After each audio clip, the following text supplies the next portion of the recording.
Oke, selamat datang teman-teman pada pemrograman PLSQL di sesi ke-9. Oke, eh, kalau kita sebelum-sebelumnya sudah membahas mengenai create, read, update, dan delete, kemudian di sesi ke-9 kali ini kita akan memahami bagaimana sih cara membuat suatu fungsi yang akan mempermudah kinerja kita seperti sebagai business intelligence, kemudian juga data engineer, or something, pekerjaan yang berhubungan dengan suatu data dan menggunakan Postgre ataupun database SQL lainnya. Oke. Yang pertama-tama kita mau mengenal dulu apa sih itu function. Nah, function dalam bahasa Indonesia adalah fungsi itu digunakan untuk melakukan operasi tertentu atau mengembalikan hasil tertentu. Dan kita dapat memanggil hasil tersebut dengan membuat suatu pernyataan SQL di dalam suatu kode atau di dalam kode aplikasi itu tersebut. Jadi ketika kita membuat fungsi, kita harus memahami bagaimana logika data itu berasal, di mana logika data itu kita relasikan, kita ambil itu datanya berelasi kemana saja. Misalkan dari tabel A kemudian dari tabel B, nah ternyata itu berelasi. Maka kita bisa menggunakan fungsi ini di dalam suatu pernyataan SQL ataupun kodenya. Sebagai contoh, di sini kita akan menggunakan fungsi user define atau fungsi pengguna. Jadi kalau fungsi user define ini misalkan kita mau membuat suatu fungsi tambah di mana ada variabel A itu berbentuk tipe datanya integer, kemudian ada B integer juga.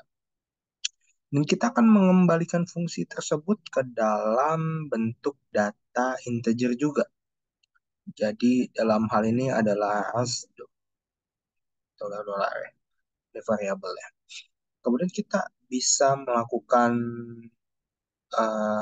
return atau pengembalian nilai hasil dengan eh, mengkombinasikan variabel A dan variabel B. Karena ini adalah fungsinya kita menggunakan tambah, maka kita return-nya itu adalah A plus B. Kira-kira seperti itu.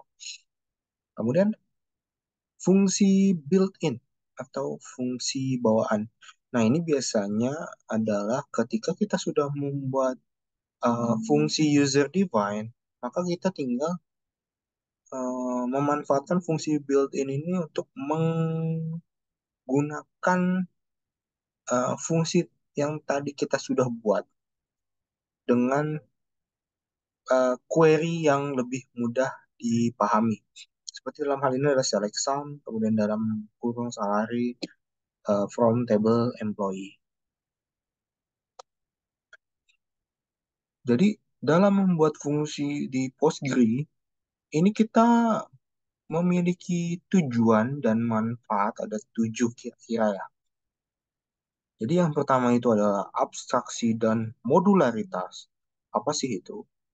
Nah, ini fungsi ini memungkinkan untuk membuat atau mensimulasikan logika bisnis atau perhitungan tertentu ke dalam suatu unit query yang terpisah. Nah, ini membuat suatu query kode SQL ini lebih bersih, clean, dan mudah dipelihara karena kita cukup memanggil fungsi tersebut sehingga kita tidak perlu lagi menulis ulang kode yang sama di banyak tempat. Nah, ini akan semakin lebih mudah ketika kita memiliki struktur table, kemudian database yang berrelasi dan sangat-sangat besar. yang biasanya digunakan oleh data engineer, business intelligence, data analis, dan segala macam pekerjaan yang berhubungan dengan data. Kemudian yang kedua adalah fungsi itu memiliki tujuan dan manfaat adalah penggunaan kembali kode.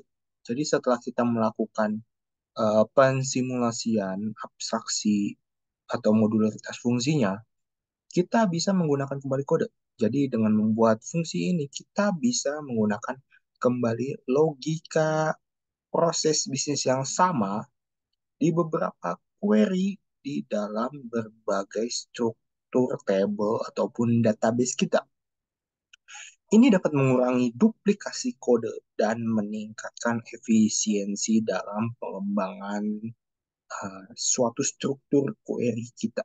Jadi kita tidak akan memiliki query yang berulang-ulang sehingga data kita tuh lebih mudah dan cepat untuk dipanggil kembali tanpa perlu memproses berulang-ulang yang akan menyebabkan resource ketika memanggil data tersebut akan semakin lambat dan lama.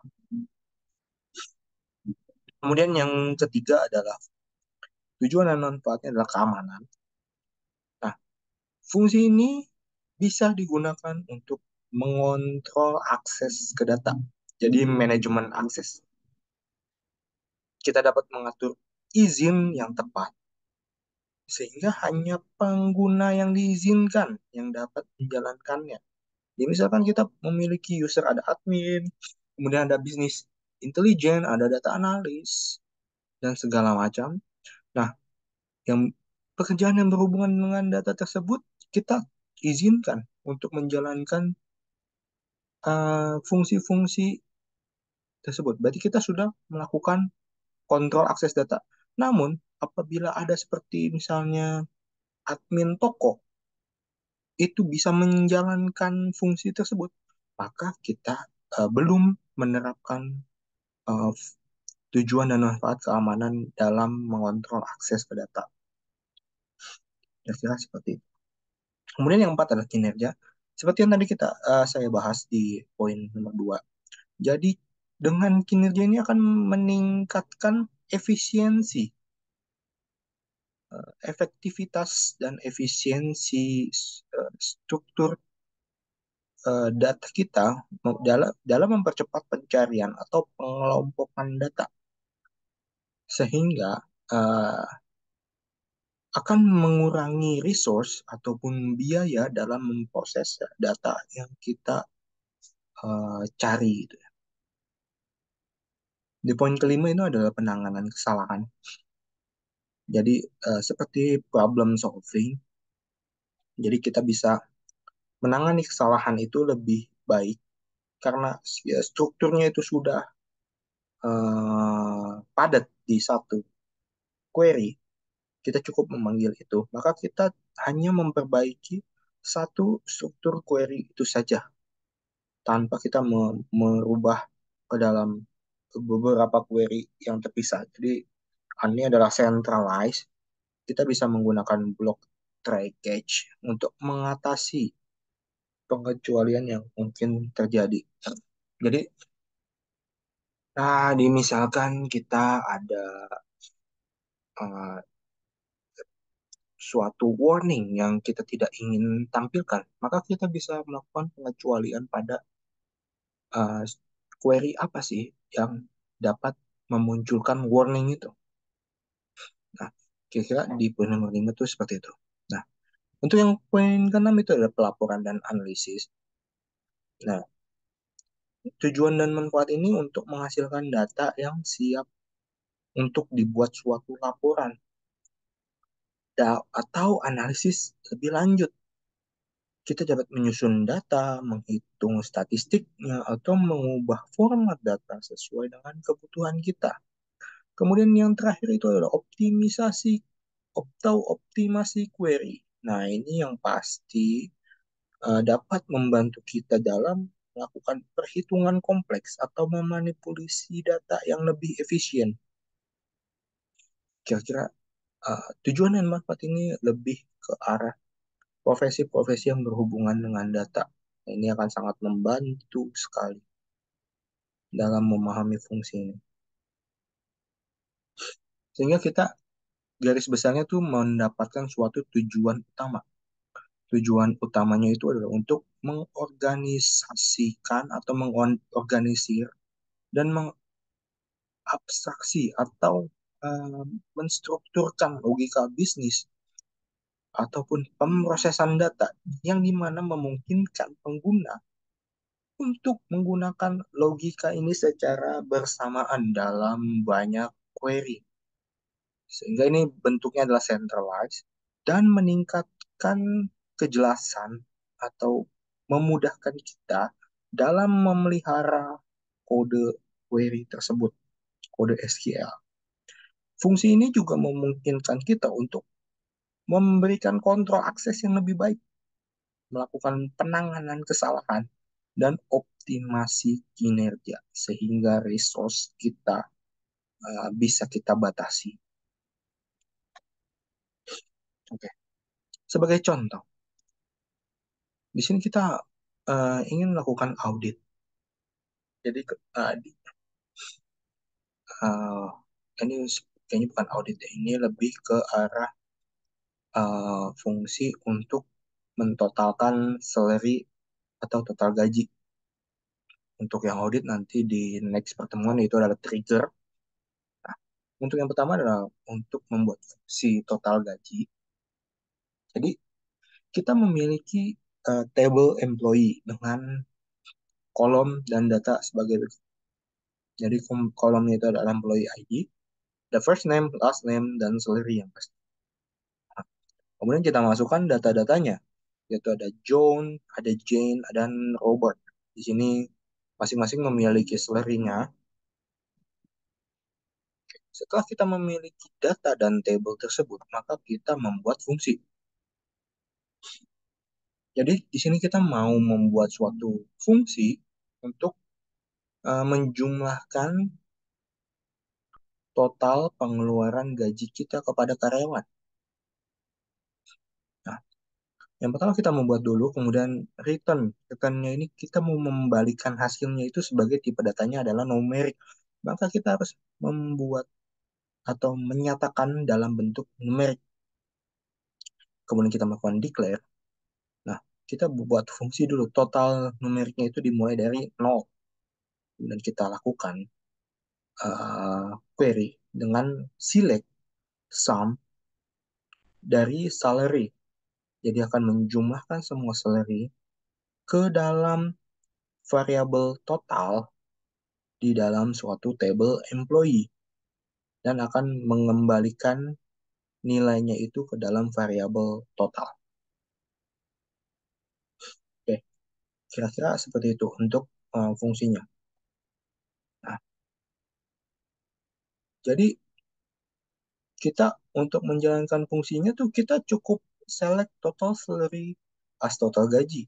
Ya, kira-kira seperti itu ya, karena di sini kita menyebutkan fungsi yang kita buat adalah total underscore salary.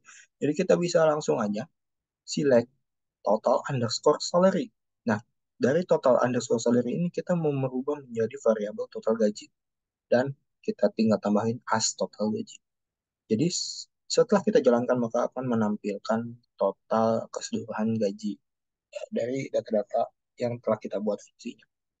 Kira-kira seperti itu teman-teman untuk pertemuan ke-9 kali ini ya. Nah, mungkin kalau teman-teman ada pertanyaan boleh diberikan di kolom komentar LMS.